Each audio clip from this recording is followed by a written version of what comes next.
Welcome to NS news. నేను సుమా. ముందుగా బులెటిన్లో హెడ్లైన్స్.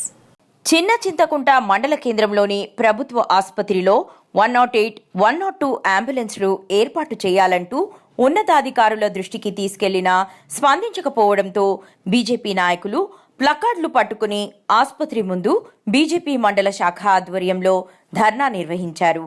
ఈ సందర్భంగా బీజేపీ నాయకులు నంబిరాజు, కుర్వా రమేష్ మాట్లాడుతూ మండల కేంద్రంలో ప్రభుత్వ ఆసుపత్రిలో గత 40 రోజుల నుండి అంబులెన్సులు అందుబాటులో లేకపోవడం వల్ల రోగులు తీవ్ర ఇబ్బందులకు గురవుతున్నారని తెలిపారు. ప్రమాదవశాత్తు ఎవరికైనా ఏదైనా జరిగితే మెరుగైన వైద్యం కోసం క్షతగాత్రులను జిల్లా కేంద్రాలకు తరలించడానికి ఎన్నో వ్యయప్రయాసాలు ఎదుర్కోవాల్సి వస్తుందన్నారు. ఇప్పటికైనా అధికారులు స్పందించి అంబులెన్సులు ఏర్పాటు చేయాలని డిమాండ్ చేశారు. ఏర్పాటు చేయాలి. 102, 108 అంబులెన్స్లు ఏర్పాటు చేయాలి. ఏర్పాటు చేయాలి. అధికారుల మండి వైఖరి, అధికారుల మండి వైఖరి, జిల్లా కలెక్టర్ స్పందించాలి.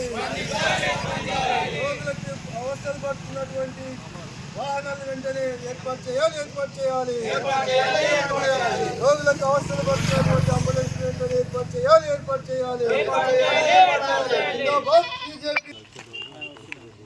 102 మనకు ఉన్నటువంటి సో రాష్ట్రంలో కొత్తగా 200 వెహికల్స్ అంబులెన్స్ ఏర్పాటు చేశారు. మేము కొత్త అంబులెన్స్ వస్తాయని చెప్పి అందరూ కూడా చిన్న మండలం మారుమూల ప్రాంతం అందరం ఎదురు చూసినాం. కొత్త అంబులెన్స్ రాలేదు, ఉన్న అంబులెన్స్ కూడా రాలేదు. కనీసం ఏదో ఒక రోజు 2 రోజులు అంటే రిపేర్ నిమిత్తం పోతే ఇంకొక అంబులెన్స్ ఏర్పాటు చేయలేదు.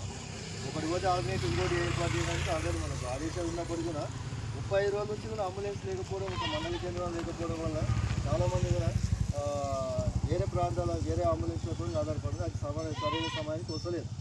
మరి ఇట్లే ఎందుకు ఈ రకంగా 35 రోజుల నుంచి కూడా వెయిట్ చేస్తున్నారు అనేది మా ఉద్దేశం. మేము కూడా అధికారులకు చెప్పినా కూడా ఎవరు అంబులెన్స్ లేకుంటుంది. మన అంకూర కాడ ఎక్కపల్లి బట్టి కాడ యాక్సిడెంట్ అయితే అంబులెన్స్ గంటకు వచ్చింది అంటే మనిషి ప్రాణం అవుతుంది కదా. అంబులెన్స్ అనేది ఎమర్జెన్సీ సర్వీస్ అది.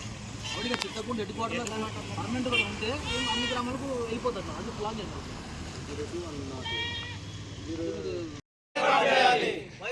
వైద్య ఉద్యోగుల నిర్లక్ష్య వైఖరి